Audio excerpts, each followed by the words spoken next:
Hi, everyone.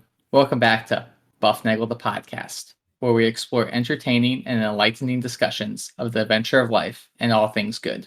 From science and technology to history and philosophy to leadership and success. We hope to give you a better understanding of the world and skills for everyone to pursue their own adventure.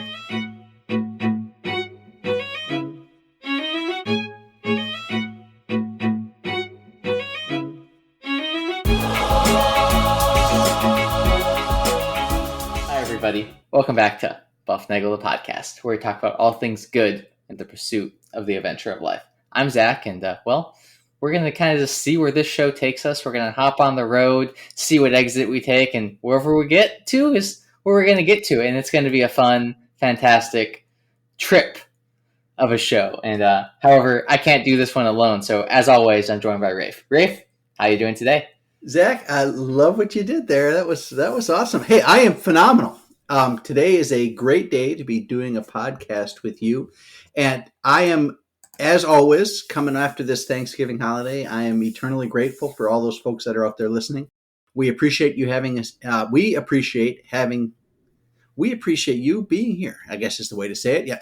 You can always reach us at Bufnagle at Bufnagle.com. We're on Twitter, Instagram, Apple Podcast, Spotify, Amazon Music, Stitcher, all sorts of other places. Zach, I was driving last week and I got to one of these billboards, like sometimes where they change the sign. They say, like, slow down, don't drown, or whatever it says.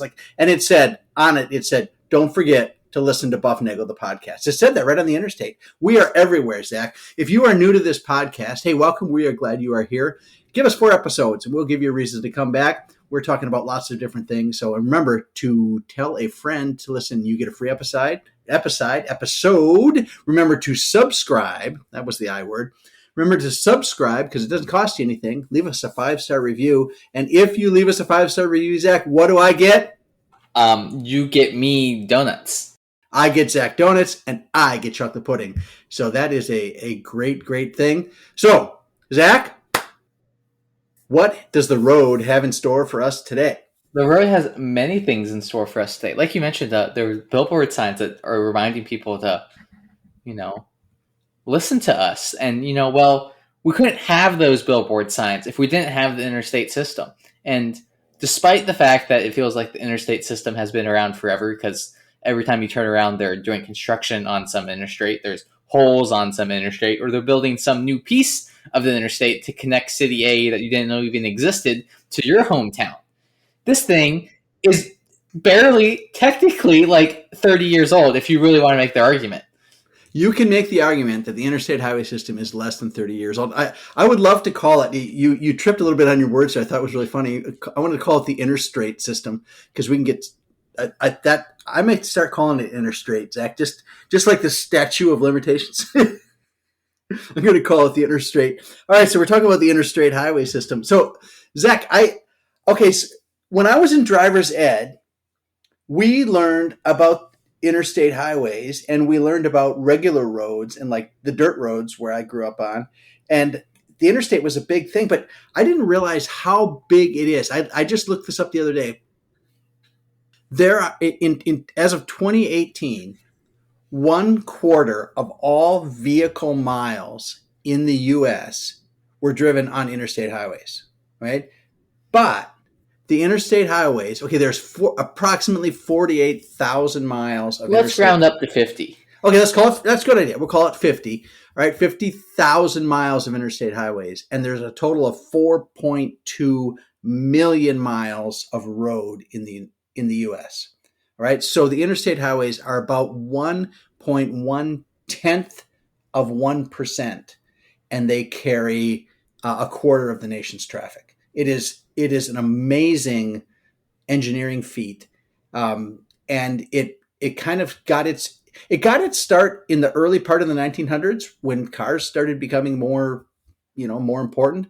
But it really it took off and became an official thing in the 50s when your buddy Dwight Eisenhower signed the I guess it's called the Interstate Highway Act or some of the Federal Aid Highway Act, 1956. Yes, that's President Dwight D. Eisenhower to you, but not just Dwight Eisenhower. Like, What is this? Well, I might get him. I might get that confused with his buddy Dwight R. Eisenhower. Yeah, obviously. All right. Okay. So President Dwight D. Eisenhower signed the Interstate Highway Act, I guess is what it's called colloquially, and that was 1956. Yes. And I mentioned this or alluded to this a little bit earlier, but the final piece of the original act was done in Colorado. It connected, I forget the exact. Glenwood Canyon. Glenwood Canyon. And that was recently, compared to how long the Interstate Highway Act has been around, was recently completed, which you can make the argument, again, why the interstate is a relatively new phenomenon. However, it's not, as we all know, because it's been a very long time. Additionally, I think this is something important to note with this whole thing, is the fact that, it has allowed people to transverse and travel across the country in ways that they really didn't have access to before. Yes, there were trains in the 1800s and early 1900s, but those things were fixed point Chicago to New York. If you wanted to go to, a suburb of Chicago or somewhere else, you had to find a different way to get there. And not everybody had cars. Not everyone had that ability to kind of travel and make those connections. So our ability to connect with people from across the country elevated as this system was implemented, and cars became more prevalent and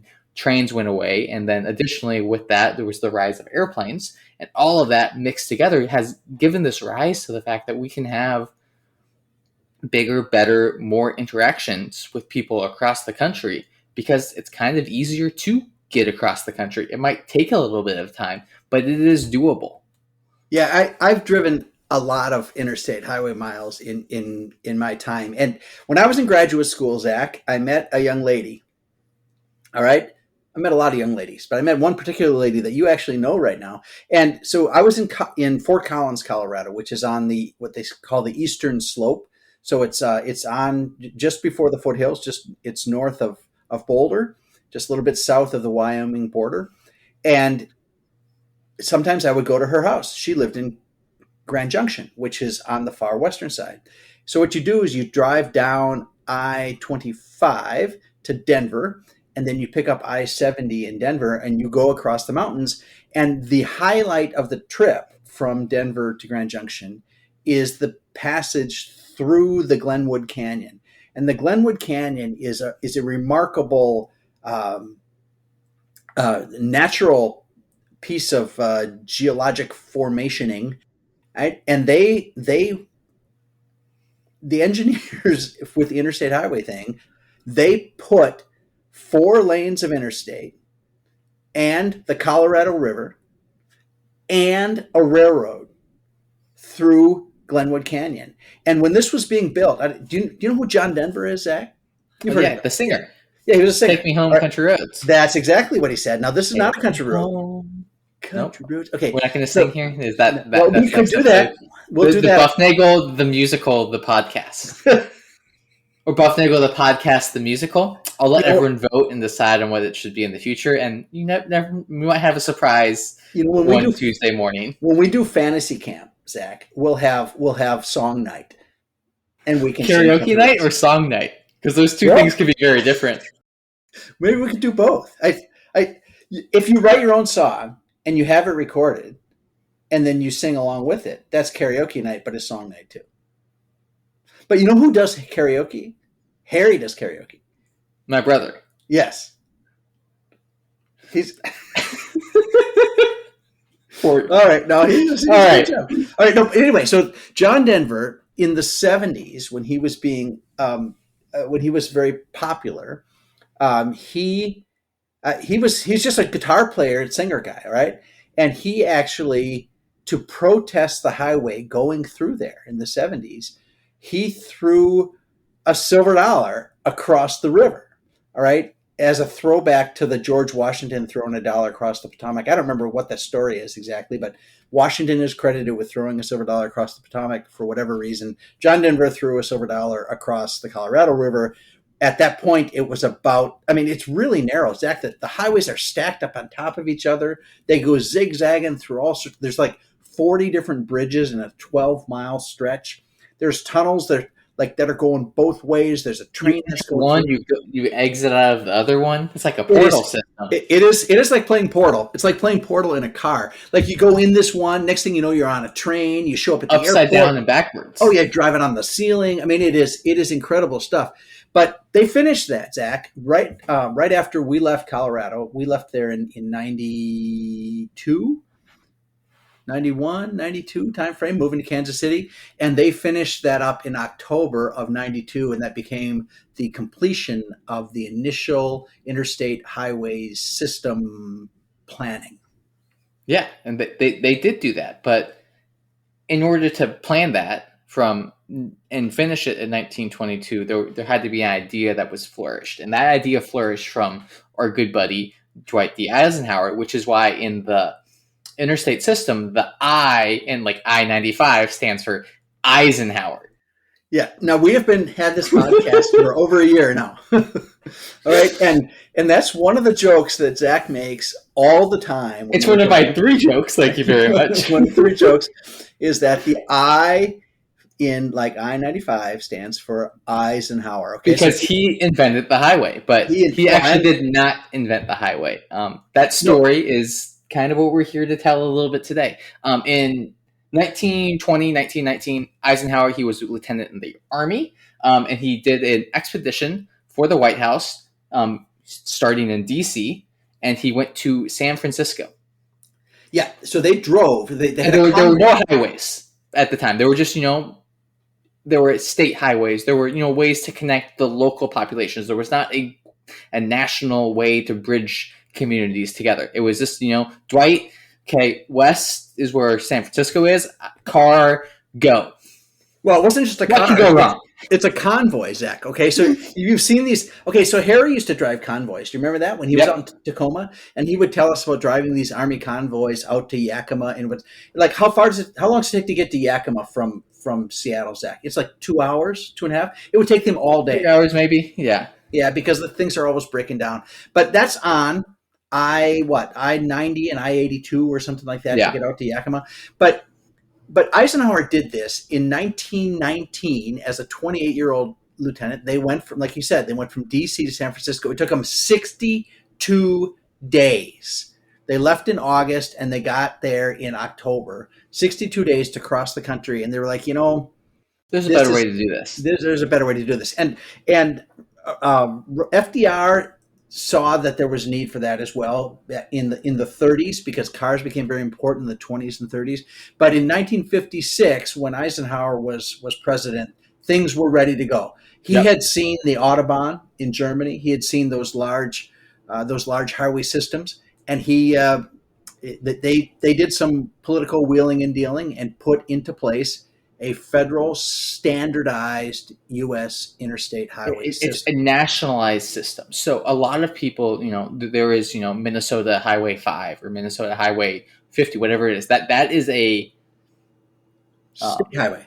It's a state highway, but it's set only to the state boundaries. Once you leave that state, it becomes something else. And there's different authorities that, kind of look over it and things like that. This is the federal highway. There is, federal standards. There are national standards that must be met. Obviously, you can go above those standards because as long as you meet the baseline, doesn't really matter, as most things across federal standards do.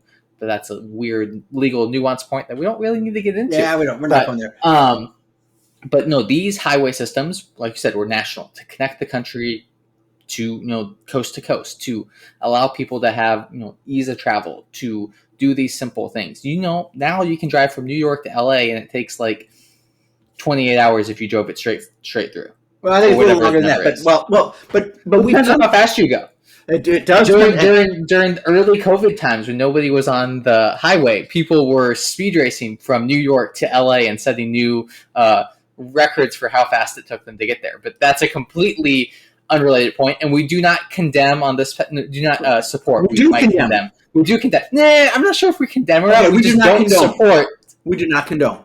Yeah, we do not condone. We do not support the idea of making records and holding those standards of how long it takes to get to New York to LA when no one else is on the highway. Granted, they Yeah, were doing it when no one else was on the highway, so it's probably like safe at that point.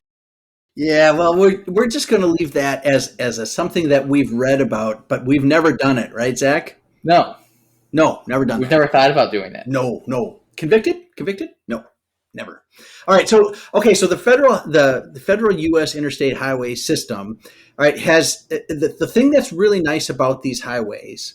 There's a couple things. I mean, there's a lot of standards in there, like how wide the lane's got to be, how wide the shoulder has to be. But there's three things that make it really awesome. One, they're all divided highways. Okay, so there's that means there's a median in between, and that's awesome. There's 2 lanes in each direction, right? And the third thing is that they are called limited access highways, meaning the only way on and off is through a merge from an on ramp or an off ramp. And what that does is that allows you to go at high speed for a long period of time without worrying that some Yahoo is going to be crossing your path in a beet truck or something like that.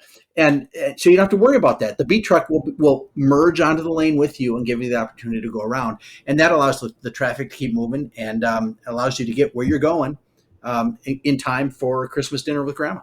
Yeah, and additionally, we've mentioned it, alluded to it, it allows ease of travel across the country. If you want to do a road trip, you can legitimately do a road trip. You just hop on the interstate system and go where you want to go. You can explore things. Yeah, you might go through some wilderness areas and some just empty plains and wildlands and things like that. But those nature sites are quite incredible and are worth it to do that road trip rather than, taking a plane from New York to LA, because where's the fun in that?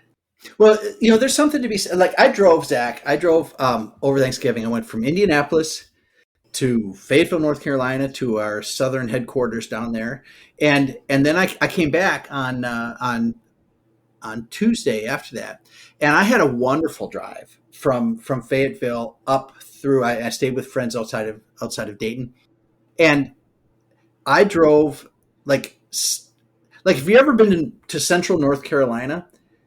It was only when I lived there that I understood the concept of you can't get there from here.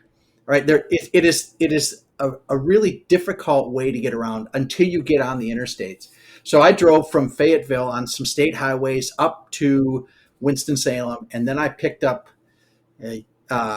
what's going to be the future I-74, which took me to I-77, through the tunnels of Virginia and up into West Virginia, where I picked up the West Virginia Turnpike. Oh, not the West Virginia country roads to take you home? They are country roads, and they did take me home, so it's kind of the same thing. But I tell you, Zach, I got to give credit where credit is due. The ladies at the where you pay the money thing were some of the nicest people. I got to there are 3 stops between Charleston, right? Charleston and the border. So I have to pay each time, and I didn't realize that. I hadn't put 2 and 2 together, and I never carry any money in my wallet. I actually happened to have $5 in my wallet while I was doing the trip. And I got to the first toll, and it was $4.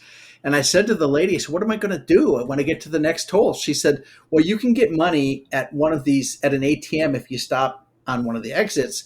But if not, then just tell them, they'll charge you. They'll send you a bill. So they write down my license plate, and they gave me this little slip of paper at the second one. And at the third one, I gave that piece of paper to that lady, and then she entered it in. So I got a double bill, right? And then when I got to Fayetteville, I went on the interwebs and I typed in my credit card. Boom, $8 went to the state of West Virginia to keep those roads smooth and clear.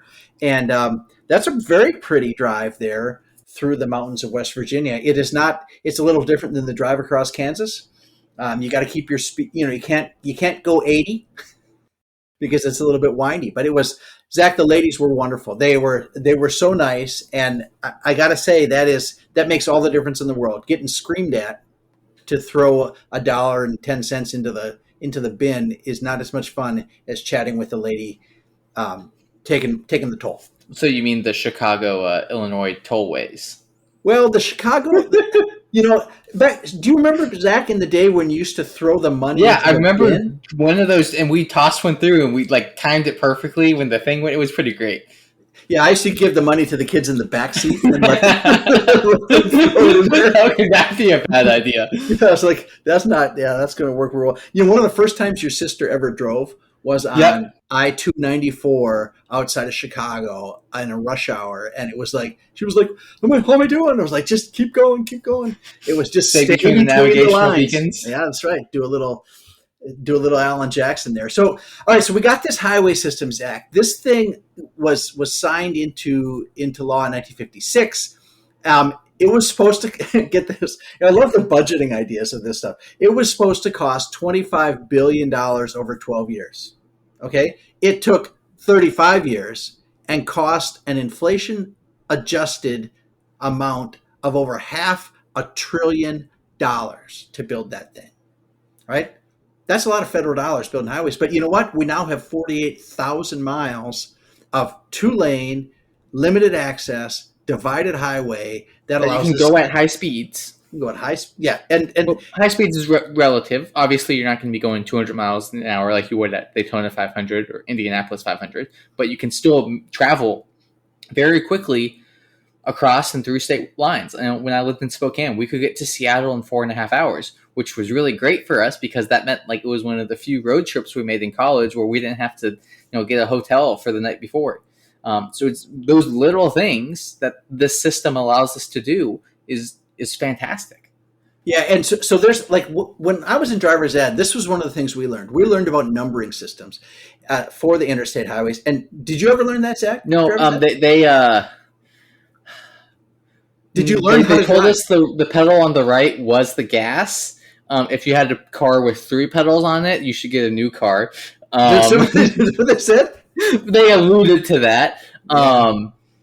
And then at the time when I did driver's ed, I had my whatever the thing is called before you get your real license, my fake license, my pretend license, Your my permit. permit. And then I did the driver's ed thing because it allowed you not to take the driving test, and additionally, you would get like an insurance discount and stuff like that. So I did that. But whenever I would do my training stuff, the guy who was like my trainer, he's like, "You're a really good driver, so go that way," and then go that way, and then he fell asleep at one point.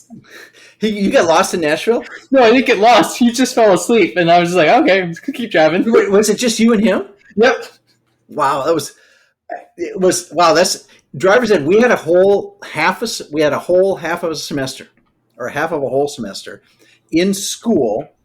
It was driver's ed, and so this is one of the things we learned was the numbering system, and I'm going to go through that because it's not quite as complicated as it seems. But I remember one time we were playing. What are you going to do in driver's ed? You read the book, you watch the scary movies, right? And you spend a little bit of time.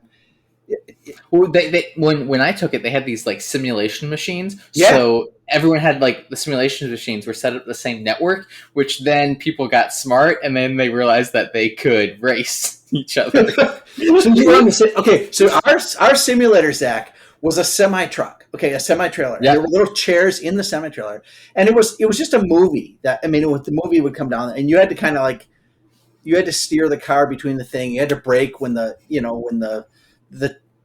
beet truck came across in front of you or whatever it is. All right, but so we would do that, and then you went driving on the road. But I remember one time we were in driver's ed, and we were playing driver's ed bingo.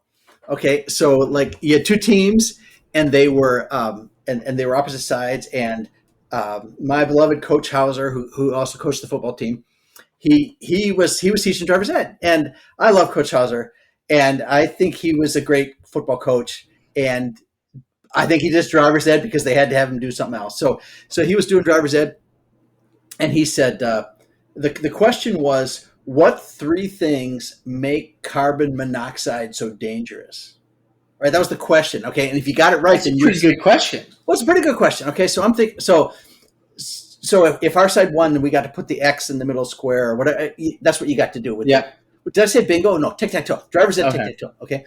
So he says, what 3 things make carbon monoxide so dangerous? And I was like, okay. So I raised my hand and I said, it's got a high affinity for the hemoglobin molecule, and it prevents oxygen from binding, and therefore you essentially get brain dead. And he looks at the little card and he goes, "Nope, Donahue, you're wrong."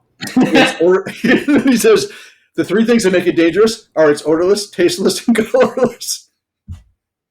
So we didn't put the X in the tic-tac-toe thing. So I think he loved it when I was wrong. That was one of those things.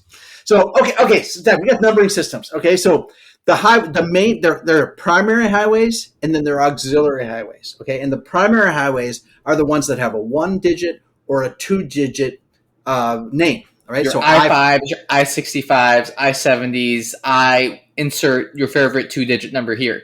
Right. So and so here's what you do. If that number is an odd number, the highway goes which way, Zach? If it is an odd number, which means it's not divisible by 2, it goes north and south. That's right.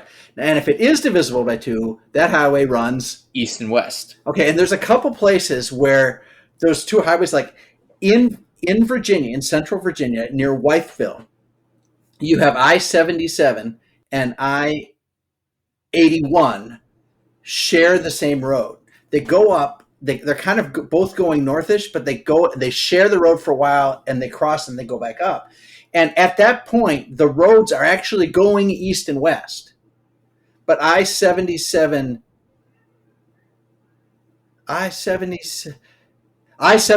north is I-81 south. They share the same road. Yeah. So it's a wonderful thing. And actually, there's actually 2 state highways that follow that same path, and those are east-west highways that are both going the opposite direction. Yep. So there's a sign that says something east, something west, something north, something south, all on the same road. The great thing about the signs, we didn't talk about this earlier, is it's they just tell you where to go and what you're going to do. Like, you don't have to overthink these things. Like, it says this, but no, it's going to take you to where it needs to take you because that's what it's supposed to do. Yeah, the signs are very well laid out. There was a lot of talk about how to.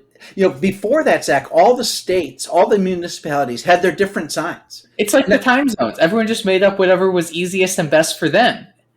Right. But if you're going to go national, if you're going to make it you got to have some standards here.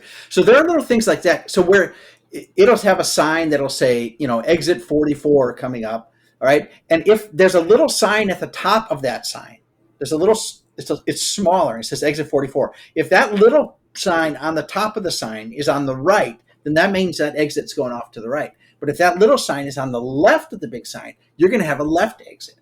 Did you know that? Yes. All right, so you did learn that. Either I talked to them. No, I learned it by driving enough. All right, well, there you go. Okay, so that's the 2-digit numbers. Now, there are some 3-digit ones, okay? And the 3 digits are secondary interstates, okay? The secondary interstates can be, or auxiliary interstates, can be one of 3 types. They can either be a loop all the way around, like a city. Yep. Right? Or they can be like a half loop, where it's kind of like a bypass. Yep. All right? Or it can be a spur. Yes. Okay? So if the first digit is even, of the 3 digits, the first digit is even, then that's a loop or it's connected on both sides to the highway. Yep. So like I-465 around Indianapolis is a loop that takes you all the way around from I-65 to I-65, I-65. It goes all the way around. You can just go in circles all day long. You can. It's like 60 miles around. Yep. When you were a little kid and your brother was a little bit older of a little kid, one time you were both screaming your heads off and you wouldn't take your naps. So we were living in Kansas City and I put you both in the car and I drove all the way around Interstate 435 in Kansas City. It's about 90 miles. See, I thought this was going to be the story about the times when my brother and I were little kids and my mom got lost because she went the wrong way around one of the loops. The wrong way, and then she eventually got home, and then we're like, "Mommy made it!" So you guys cheered when she got there. Yeah, she took a wrong turn on there, and the Raleigh roads can be a little bit confusing. But okay, so the loops are even number first digit. Okay. Yep. The spurs are odd number first digit. So I-135 north of Wichita just goes up and out away from Wichita, off of 135, and off of 35 and never comes back. It doesn't reconnect. It doesn't reconnect, right? So I-540 outside of north of Raleigh leaves I-40 and it doesn't come back to 40. In fact, it intersects the new I-87 east of Raleigh, which was new when I saw that just the other day driving through there. There's all sorts of crazy stuff going on, Zach. But that's the numbering system, and people think it's all random, but it's not random. It's all It's all laid It out. tells you what's going on. There's a code, there's a method, there's a commonality across it. Yeah, and the other thing that I learned, okay, and this is a thing that didn't always used to be this way, but now it's become standardized, is the numbering of the mile markers. Okay, so if you want to know, like, so the numbers all start on either the south or the west side of that state. Yep. Okay, so if you're going south on a north-south highway, the mile marker will tell you how far it is to the border. Or if you're going west on an east-west highway. But if you're going the other way, then they just keep counting up until you get to the edge, right? Yep. And the exit numbers are typically, not always, but typically labeled. Paralleled. Yeah, they line up with what mile marker you're at. Now, when we moved to Raleigh, we used to drive to Atlanta quite a bit, and in Georgia, they switched that over the last 30 years. They switched it. They used to have sequential numbers, like the first exit was exit one, the next one was exit two, the next was exit three, which is great until you add a new exit, Yep. and And then you you have have to to redo shift. the whole thing. Yeah. So they stopped doing that in Georgia, and they went to that numbering system that matches up with the mile markers. So that's kind of a cool thing. Yeah. I mean, it all makes sense. It's I like a lot of things in life. If you look at the stars, if you look at the highways, if you look at nature itself, there is a magical little puzzle that you get to put together and you can solve. And once you have that puzzle solved, you can kind of understand things a little bit more, and you can have this subtle fine art of appreciation that maybe you don't get really if you just look at the stars and you go like, why can't I see the stars? Because you're in some city downtown where there's a bunch of lights. But if you go outside that, you can see the stars, how they interact and how they react.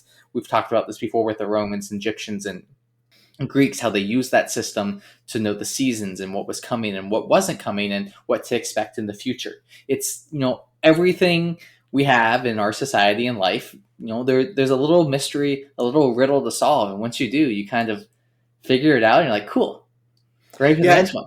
well, that's the stuff they used to teach us in school, Zach. Like we learned that in driver's ed. That was on the test. It said if here's There a was highway tests. number. Yeah, we had tests like actually written tests. I just had the guy in my car who fell asleep. Falling asleep. Now there's a couple places where they do weird things. In Minneapolis, Zach, you have I-35W and I-35E. Yep. Right, and that's kind of a grandfather thing that used to be. They just had I-35 kind of split and go two ways around the city. Yep. And then on the north side, it joins up again and it becomes I-35. So that's the thing they used to do more often, but they decided not to do that anymore because they don't like it. I mean, it causes a little confusion and like, wait, west, east, but like 35 is going. I don't know, it causes a lot of things that you don't necessarily need. There's additional letters and numberings that go onto the system that we're comfortable and understanding with, and throwing it, causes and creates more confusion that you don't necessarily need. Now, there is when I was in Colorado, they had this contest for send us, I think it was with the newspaper, and they had this thing that was like, send us a picture of the most beautiful bridge in Colorado. Have you ever seen that picture? I probably have. That's okay, but if you drive west out of Denver on I-70, you leave Denver and it immediately starts climbing up very rapidly. It starts climbing, and I don't know, it's somewhere like 5 to 10 miles west of Denver on I-70. I'm going to guess that might be as much as 20. But you come over this rise, and there's a bridge. Actually, you're coming over the rise, but there's a bridge even higher up. And there's the bridge perfectly frames a set of mountains out in the distance that are almost always snow covered. And like some of the vistas that you can get on these interstate highways, they are incredible. They're the bridges that have been built, the tunnels that have been dug. Zach, have you done the Eisenhower tunnel?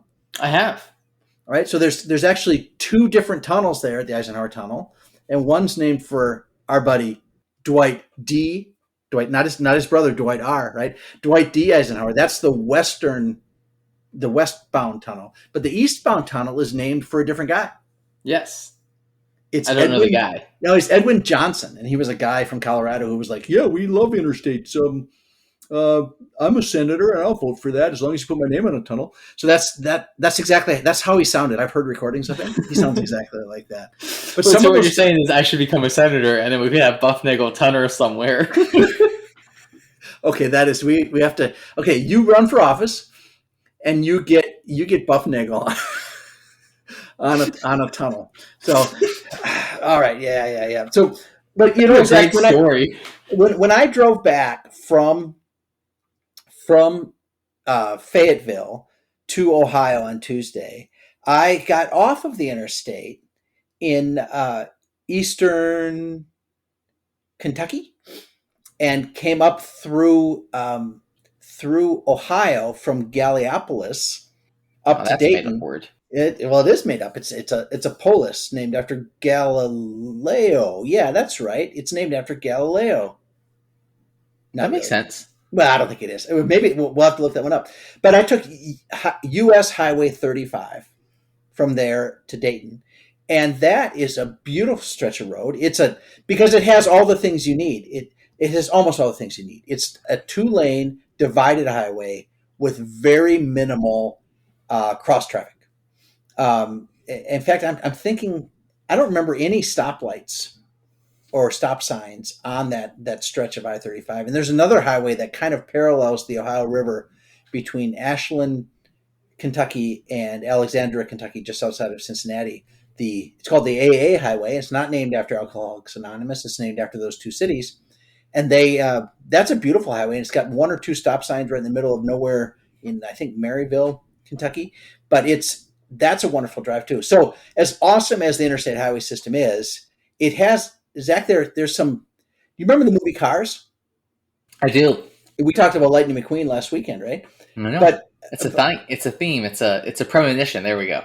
that's what it is. It predicted this one. Yes. There's been the interstate highways, as awesome as they are, they've been a benefit and a detriment Detriment. Yep. to small towns, right? Because they tend to skip the small towns. Yep. They skip them, and what happens is the downtowns that used to be there when highway uh, US Highway 40 used to go through there, but now I-70 goes through there, and they don't get the traffic anymore. People don't stop at the diner. They don't stop at the hardware store there to buy a hammer to fix their car.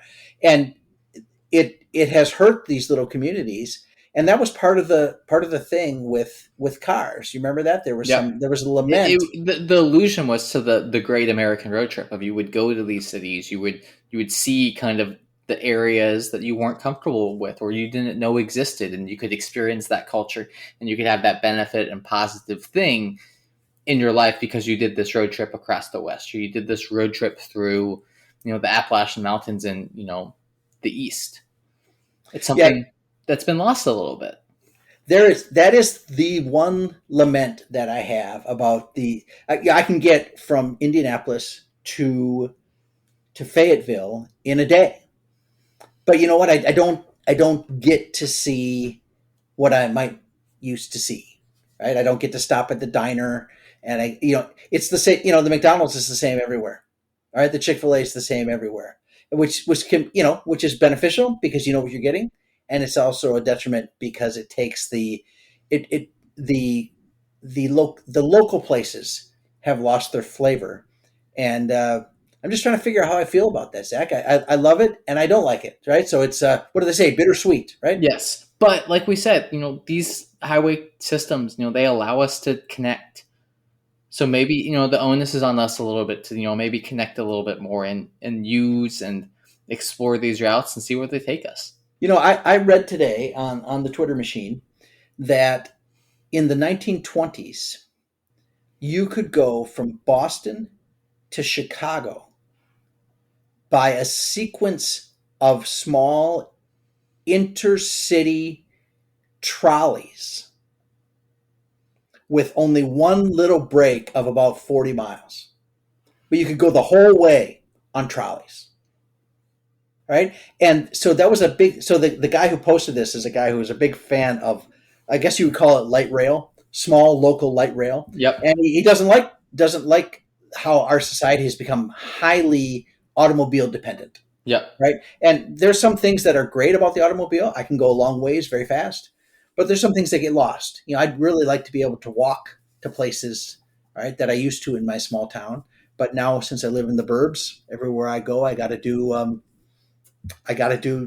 my car. So, Or you could, hop on a bike, hop on a trail, and zip, zam, boom, and you're there.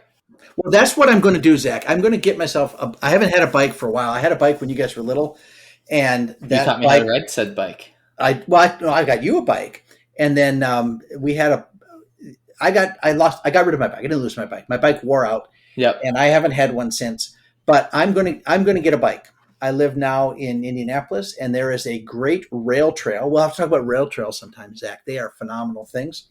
And there's a great rail trail that goes a long way through the city of Indianapolis, and I'll be able to bike to your sister's house. It's about 20 miles. I'll be able to do it with only about 2 of those miles on city streets. Everything else will be either canal way or rail trail. So I'm looking forward to spring coming, Zach, because I'm going to get the bike and I'll do Zach. I'll do a report. I might even do a live broadcast or recording while I'm on the trail, and maybe I won't. Okay, so I'm getting that look from Zach that I Then should. that's just more pressure on me to make sure your audio sounds clear when I edit it. We can't have that. I We have hear a you. I standard hear to you. meet here.